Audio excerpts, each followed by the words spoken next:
Hablaremos esta noche, hablando de Karina Beorlegui, de Paulina Bonaparte. Sí. Hemos contado muchas historias de Paulina, que era hermana de Napoleón y que marcaba 1,33 la milla. Tenía muchísimos amantes, etc. Una mañana de octubre de 1807, vamos a ubicarnos allí, en un parque de la ciudad de Aix-en-Provence, que es una ciudad del sur de Francia, de la Provenza, de Provence, un hombre y una muchacha se paseaban tiernamente enlazados, abrazándose cada 3 pasos, acariciándose audazmente, se detenían en cada árbol, en cada ligustrina, en cada umbral y daban muestra del más violento de los afectos. Detrás de la pareja, muchos pasos detrás, 2 hombres de porte grave iban hablando de política. La pareja apasionada estaba integrada por Paulina Bonaparte y el conde de Forman, mientras que el príncipe Borghese, que era nada menos que el marido de Paulina Bonaparte, marchaba detrás en compañía del general Cherboni sin notar lo que le sucedía a su esposa. ¿Está claro? Sí, la O escena sea, está Paulina plantada. Bonaparte con un tipo, dele beso, qué sé yo. Y detrás venían como a media cuadra el marido con otro hablando gilada. Cherboni era un general y el marido era Borghese, como ustedes ya saben.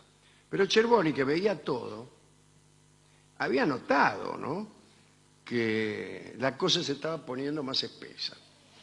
Entonces le dijo a Borghese: señor, tengo la impresión de que el conde de Provence está a punto de tocar unos frutos que le pertenecen a vuestra alteza. Y el príncipe Borghese dijo que él ya estaba acostumbrado a que eso sucediera. Así que siguieron caminando tranquilamente y agregó al rato el príncipe Borghese que no podía hacer gran cosa porque después de todo era la hermana del emperador. De lo contrario ya le habría aplicado un correctivo, dijo Borghese, que era tan simpático como un inspector que sube a un colectivo. Bueno, después, disgustándole ya el paseo, Borghese dio la señal de regreso a casa. No sé cuál será la señal. Sí, Habrá chiflado. con El tipo me cae mal. Sí, bueno, sí, porque Un tipo está. que aplica correctivos a su mujer. Sí. Un tipo que para decir que hay que volver a casa le chifla. Y la Ese verdad. es un ordinario. Sí. Bueno, unos días más tarde, Napoleón fue informado acerca de estas aventurillas de su hermana y tomó la decisión de enviar al señor de Forbin, que era el tipo que andaba con ella, a la frontera con España a unas comisiones. Lo alejó de su hermana. Y así era la cosa con Napoleón y su hermana. Si ustedes recuerdan otras historias, hemos asistido a esta estructura. Cada vez que Paulina cometía una imprudencia, el que castigaba era su hermano, y el marido en general no hacía nada. Era Napoleón el que se había ganado de fama de cruel con los amantes de Paulina. Bueno, cuando el Forbin partió, Paulina se desesperó. Dijo: ay, Forbin, tanto que yo lo amaba. Para olvidarlo, organizó un viaje a Niza. Se instaló en un maravilloso palacio, pero la belleza edilicia no la tranquilizaba. Según el cronista, sintió anhelos de buscar placer y buscó en la lista de adoradores que tenía en reserva a ver si encontraba alguno. Sacó una lista que tenía, siempre hay que tener una lista. Por la duda. Por las dudas y Sí. para no perder tiempo acordándose. Pará que voy a buscar la lista, pará. Dice: no me acuerdo de quién estaba enamorado, pero voy a buscar la lista. Eso hacía Paulina, ¿no? Y se acordó de un compositor italiano que había conocido en París y lo invitó a pasar unos días con ella. Se llamaba el tipo Félix Blangini y estaba locamente enamorado de Paulina. Recibió una carta, hizo un paquete Blangini con las últimas romanzas que había compuesto y alquiló un coche para viajar a Niza. Mientras el Blangini viajaba, Paulina, digamos, engañaba el estómago con unas ayudas de cámara que había elegido para la ocasión, así a modo de tentempié. Bueno, al fin Blangini llegó a Niza, fue recibido de un modo muy expeditivo. Paulina Bonaparte lo esperaba acostada. Y durante 2 meses el músico vivió una existencia paradisíaca. Tras los embates del amor, él se sentaba al piano y componía dúos que cantaba con Paulina. Paulina cantaba mal, tan mal como Napoleón. Bueno, un día Paulina, que también escribía muy malos versos, escribió un poema que Blangini, exaltado por el deseo, no por el entusiasmo literario, bueno, declaró que era digno de Virgilio y entonces le puso música. Bueno, loca de alegría, Paulina invitó a sus amistades, cantó aquella obra y fue un desastre porque los invitados ponían cara de consternación mientras Paulina cantaba y sin cuidarse, ¿no?, de que los vieran. Bueno, al final, la Bonaparte, Paulina, lanzó un extraño alarido, abrazó fogosamente al señor Blangini y todos comprendieron que la canción había terminado. Hubo un suspiro general, un aplauso casi, diría, como de alivio, y así fue la cosa. Pero, en una de esas, el príncipe Borghese llegó a Niza con una noticia que aterrorizó a Paulina. Acababa de ser nombrado gobernador general de los nuevos departamentos del otro lado de los Alpes. Y Paulina tuvo que seguir a su marido a Turín. Blangini, sin embargo, se disimuló entre el séquito de Borghese y los acompañó. Se hizo el otario. Viajó ahí con todos los funcionarios, los alquilones que seguían a Borghese. Pero el romance entre Blangini y Paulina en Turín vino a complicarse. La situación del músico era incómoda. Paulina lo abrazaba públicamente y no se cuidaba para nada. Cierta vez lo llevó hacia una espesura sin cuidarse de los cocheros, de las damas del séquito y de los invitados. Blangini empezó a tener miedo a ser arrestado y enviado a la cárcel por desobediencia al emperador, no al marido. Tenía miedo de Napoleón. Y empezó a tomar algunas precauciones. Por ejemplo, cuando se encontraba con Paulina, colocaba varios muebles detrás de la puerta para que no lo sorprendiera. Un día Blangini confesó estos temores a un tal Hipólito Bessières, que era un miembro del cuerpo de la guardia de Paulina. Le dijo: ay, Hipólito, usted no sabe el julepe que tengo, el chucho que tengo. Error. Y siguió diciendo: mire, cuando estoy con esta dama, pongo un ropero delante de la puerta por si aparece alguno. Mirá si viene algún esbirro de Napoleón y me mata. Esto le dijo Blangini a Hipólito Bessières. Y fue un error, porque Bessières era en realidad pretendiente de Paulina, como casi todo el mundo en realidad. Y aprovechó estos temores de Blangini para alejarlo de ella. Sí, claro. Creyó, como tantos idiotas, que si la plaza se desocupaba, su éxito sería seguro.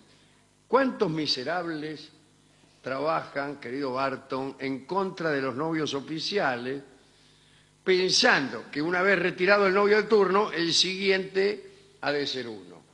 No. Generalmente es otro cualquiera. Bueno, el caso es que Bessières urdió un plan sutil para espantar a Blangini.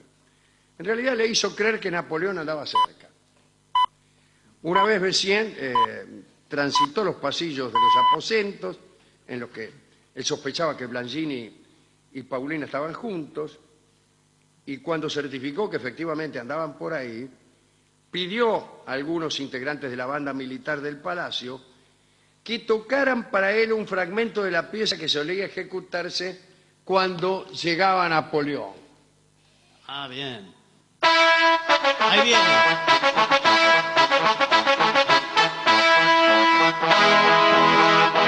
Ahí viene Napoleón. Ahí viene el emperador. Bueno,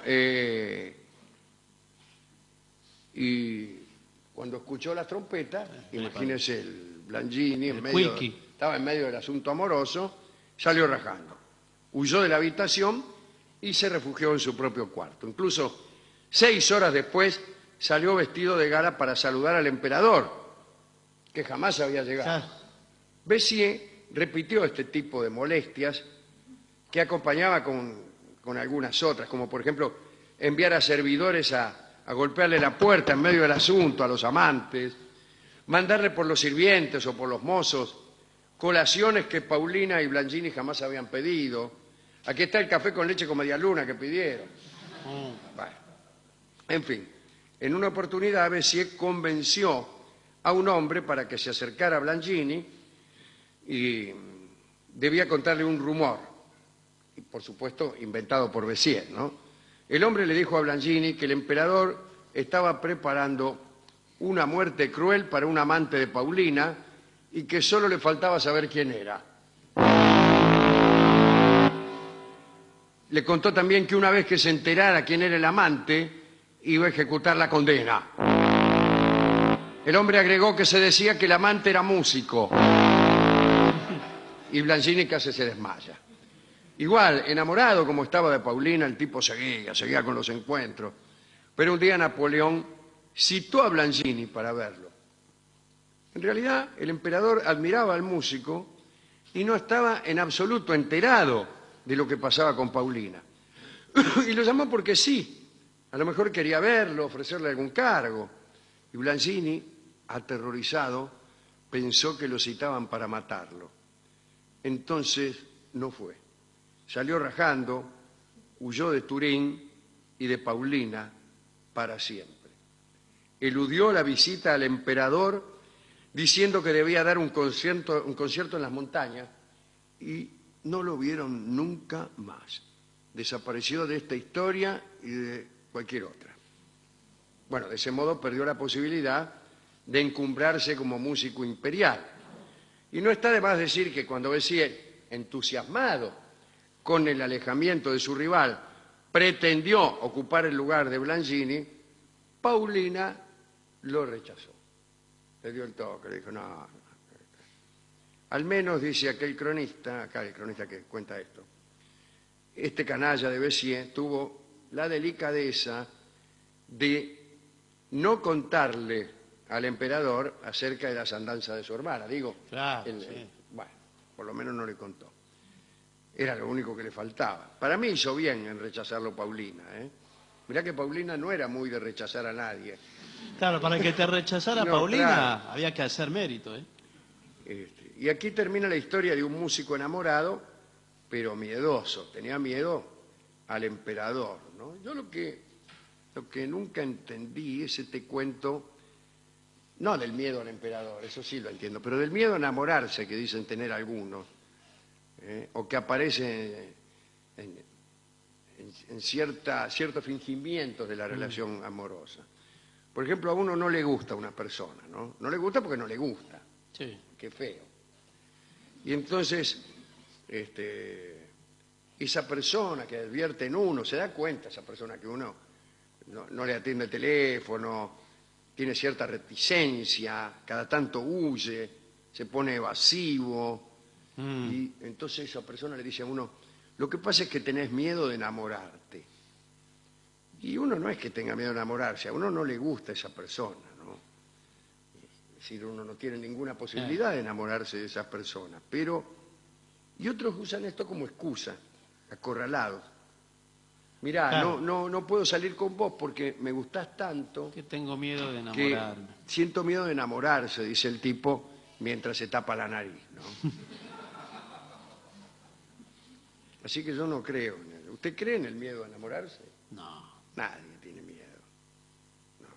Bueno, este tampoco, ¿no? Tenía miedo a que lo fajaran, que lo trolaran o que lo mataran, ¿no? Esto podemos dedicárselo a los que no tienen miedo a enamorarse Bueno, nadie tiene miedo, pero digo, al que no tiene miedo a que lo fajen, que son audaces, esos tipos que se meten en una casa por la ventana, esa clase de amantes donde está el tipo en la cama con la mina y a los 15 minutos va a llegar el padre o el marido y ya sabe. Eso es una situación extraordinaria, ¿no? O seductores de las escaleras frecuentadas por un vecino. El tipo ahí... Tiene que resolver. Esa clase de coraje merece también un homenaje. Hemos ido a la discoteca, golpeamos la puerta Walter, y salió en calzoncillos el discotecario y me dijo, mire, estoy con una dama, no me moleste. ¿estabas con una dama? Yo le dije, mire, yo se lo voy a contar a la gente acá de la radio. Señor, no sea así. Y te suspende. Y él salió rajando. Salió Y rajando. la dama que estaba escondida entre los discos quedó sola. Yo traté de convencerla de que cambiara el destinatario de sus favores. Me fue mal, pero me dio un disco la mina, un disco que tiene que ver con músicos que son invitados a abandonar sus propósitos amorosos, toda vez que se llama Enfundá la mandolina. Y Enfundá la mandolina es este tango que canta ahora Carlos Gardel para cerrar esta charla.